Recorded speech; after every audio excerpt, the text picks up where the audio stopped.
You're part British, aren't you? No, I mean by blood, but people just think that because of the outfits. No, You do have a from British vibe, from dude. Cleveland. But yeah, people think that. They think I'm a woman. Those are the two big ones. I got called ma'am. They think you're a British woman. That's very British flattering. woman. I just got called ma'am at the diner across the street before the show getting coffee. Oh, that Wait, to diner your sucks. face? Like they saw your face? It happens And- all the time. Seriously? All the time. I swear, what kind You of... have delicate features. I know. That's what it is. Really, though, they hit you with the ma'am? I mean, you have a slight 5 o'clock shadow going. I know. Ever so slight. I Well, think I shaved. maybe in these The confusing other day. new gendered times, maybe Yeah, they don't want just 'em- assume They 5 were o'clock trying shadow to or be not. super respectful, so they aired on the side of woman. Yeah. A woman that looks like hell. Do you correct people when they call you ma'am, or do you just go with it? I just roll with it. Because there's invariably, they figure it out. Like in the next... Sometimes they apologize, but I don't even look at them while they're apologizing. I just let them kind of off the hook. But I swear it happens, pretty often. Several times a year, which is a lot when you think about it. Yeah, I mean, I've been alive for 32 years and never been Never called ma'am. happened. I get it. But who knows? Maybe if I shave this beard tonight, I'll be ma'am in Joshua Tree. But you don't have I have a double. See, I'm thinking of growing a beard because I have like a triple chin. I think, roughly. Oh, come on. Ballpark. Now. You're But just fishing for compliments. I might now. be. I think I might have that body dysmorphia because I'm, You think? I'm, incredible shape, remarkably good looking, and yet I can't see it at all. I just, I hear about it, sure. I hear about it all the time, of course, but I'm unable to appreciate it myself.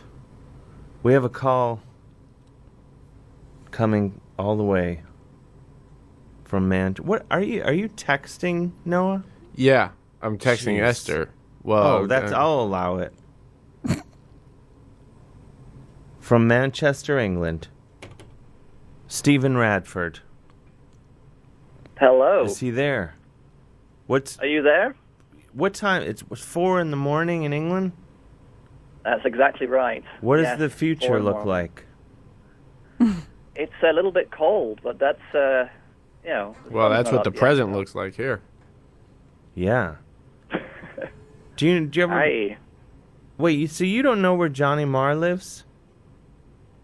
Johnny Marr. Oh no. Do you know who No, Johnny I don't Marr? know I don't know who that is. Is he? How do you not know who Johnny Marr is? You live in Manchester, England. Yeah. He's I a live guitar here, but player I'm from not the from here, Smiths. so. That's like living in Smiths? New York and Yeah. not knowing who I am. Yeah, I was born in Nottinghamshire, so I don't know. I listen to music, but I can never remember names, But- especially. Yeah. How is Nottinghamshire different from Nottingham? Is that all one word, Nottinghamshire? Sure. Wow. Yes, it's right on the East Coast. I was brought up in Lincoln, right on the East Coast there. Doesn't It's it a sound lot like more he's about to flatter. It's like make the up a Netherlands, place? really. It sounded like he was going to make up Yeah. a city. Yeah, and then Lincolnhamshire. Then he just bailed on it. He's like, forget it. I'm not going to. I was going to say Lincolnshire, but then it's like, well, too many shires in one session really for you guys. But yeah, it's a bit of a distance really for remembering All right. Manchester stuff. What's Definitely. going on there? What's your sports question? Yeah, it's a sports story. You mentioned Stephen Hawking earlier, Of course. and I actually met him. You met Stephen Hawking? Bit of a weird story. And did you say this was a sports story? Yeah, but it's not, but I'll allow Sports it. question. Yeah. You met Stephen Hawking? How are you? It's a science question. How are you just mentioning this now? Well, it's kind of a bit of an embarrassing story, and it's a story that I kind of am reluctant to share with a lot of people because they just go, yeah, right, that happened. I used to live in Cambridgeshire. No, just down south. And Cambridge. I used to work in Borders bookstore. Wait, Cambridge, where the college, the school is? That's right, yeah, That was down my there. And that was I my worked safety in school. Borders. You said Yeah, borders you were- borders made it across the pond. There was a Borders in Cambridge. They don't even have borders in America anymore. I'm already. Yeah, this story is already falling apart. Boy, we used Borders. They've closed them all down now. There's no trace of Borders anymore. I still have my but, Borders card. I'm Yeah, sorry. I still have mine. I still got the discount card as well. I never gave it back. But That'll show them. I used to work there, and I was given a job of tidying up all these desk calendars that we had, filling up. So I was told to put them near the elevator that took you to the second floor, which is where all the science books are. And I was piling them 3 deep. I thought that was okay. People could still get through to the elevator. But then, just as I was finishing the job, I could hear something whirring behind me, and it was Stephen Hawking in his chair. And it was quiet for a second. I looked at him and said, hi. And I just stepped out of the way. And he didn't move. He just sat there, and I thought, oh, okay. Wait, so Stephen Hawking's I essentially playing a game of chicken with you in Borders. guess he was. I guess he was, but I kind of stuttered a bit because I was nervous, and I said, "Is everything okay?" And he goes, "Get out of my way." And I'm not going to say the word on the air, but it was A-hole? He swore at me. A-hole, yeah. Yeah. Wow. Wait, He said, "Get out of my way, a-hole."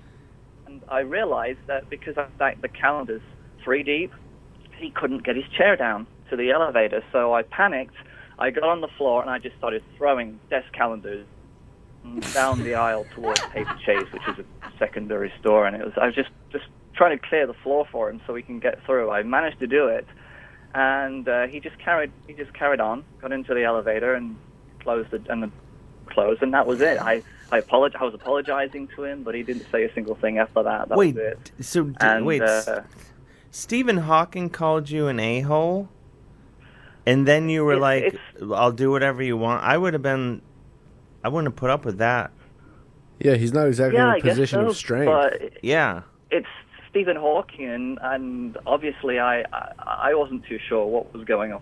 Do at the end of the day, British and- people view him as a national treasure? Like there's a level of reverence that goes with Stephen Yeah, Hawking. yeah, being yeah. in their Oh, we presence? adore him, and don't get me wrong. I still, exactly. I mean, I wouldn't get. Who gets mad at Stephen Hawking? It just doesn't happen.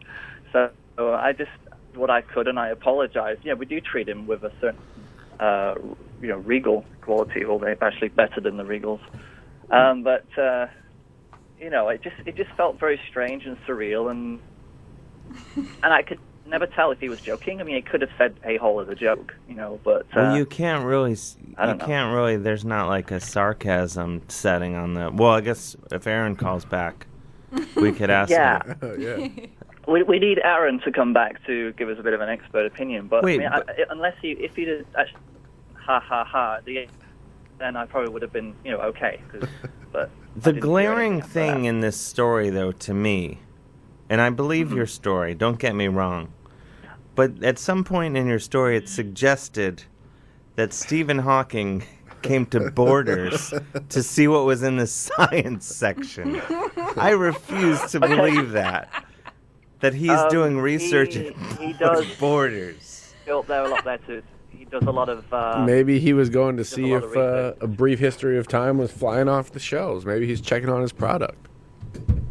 I No, guess. he doesn't check on his product. He used to go up there a lot to do his research. We had quite a big research floor up there, so he just went up there to see if his other friends were flying off the shelf. Maybe I don't know. And to be He clear, was you quite a said this was frequent- close he to was a very frequent Cambridge? visitor. He wouldn't go to the Cambridge Library? Yeah. Yeah, this You- story is full of That holes. is the. A-holes. He likes to get out. He likes to get out. He'll come out whether it's raining. They'll cover his chair with plastic and make sure he's completely rain-proof.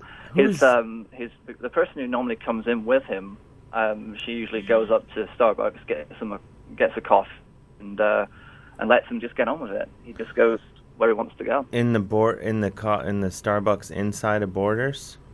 Yeah, they used to do that. Even though we never drank there, we always used to go to Cafe Nero because Cafe Nero's superior, I think, to Starbucks. Is Cafe Nero I agree. British Starbucks? There's Costa, there's Cafe Nero, and there's Starbucks. Do they have Cafe Nero on every block like the way we do with Starbucks? Pretty much, right? Yeah, it's a stronger flavor. Definitely, it's got more earth to it. I go Cafe Nero, Costa, and then Starbucks way. Anyway, If you have to. if you have to. Yeah. Oh man, well I'm Anyway, glad we got Dave, this sorted. I'll change the subject because my story, obviously it is a bit of an unbelievable one. That's why I never really. No, shared it it's very strong. often. Wait, what were you gonna say? Yeah, you should grow a beard. I was just thinking. Me? We haven't seen Dave Hill with a beard. Yeah, absolutely. No. It would erase the weekly ma'am call. I know. Or would it?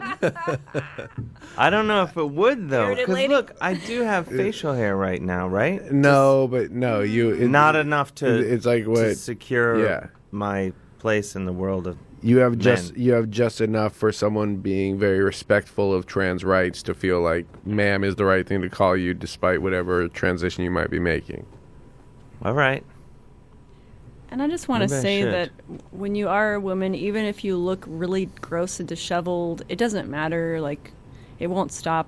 I'm not saying these people were sexually harassing you, but it will not stop the flow of so-called compliments. Like, You think can I'm have, pretty enough to be Wait, sexually... have you ever been catcalled as a woman? Oh, good I question. never thought about it, but now I'm starting to wonder. Maybe I have been. I never thought I was the object of desire. You know how Oh my god. sometimes there are things you can't unsee?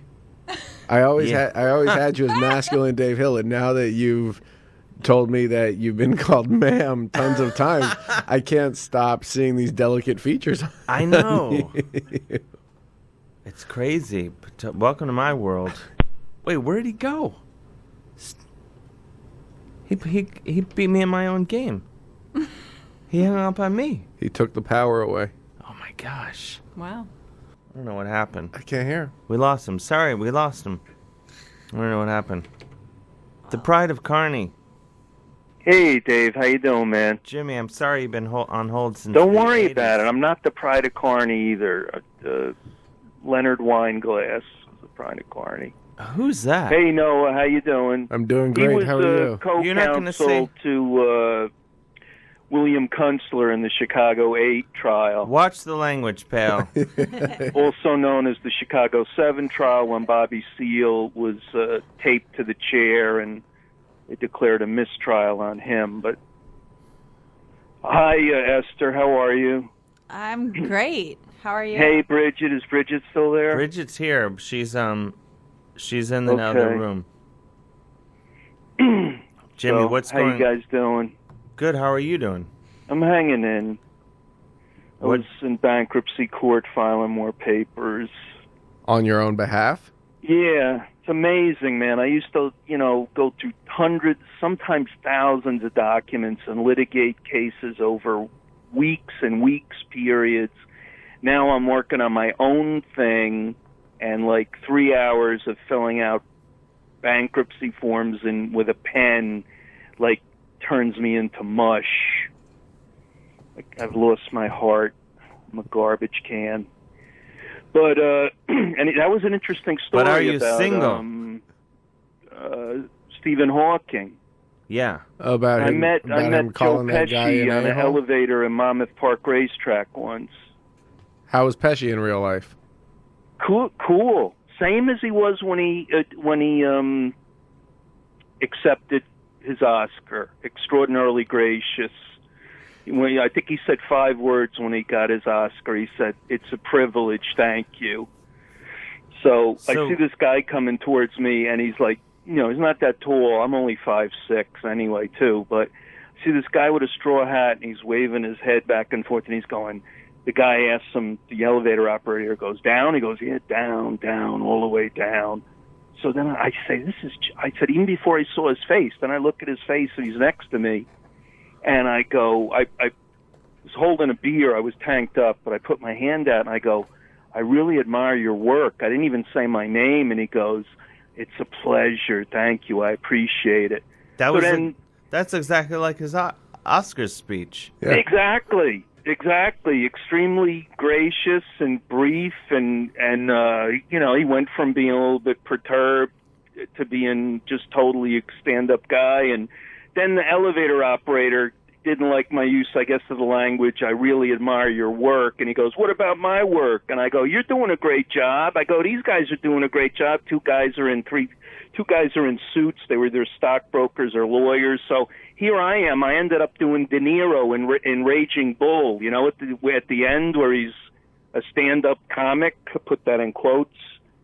But it was an interesting elevator ride. So look, you should tell this story on The Moth. It's good. Tell us. And that's not really long enough. You got to tell this on The Moth. It's not long enough. My takeaway from this story. I had the 9mm pointed at me. I could string that one out for about 15 minutes. But Joe Pesci one is not long enough to embellish. I just love that Joe Pesci has the same emotional reaction to meeting a fan or receiving an Oscar.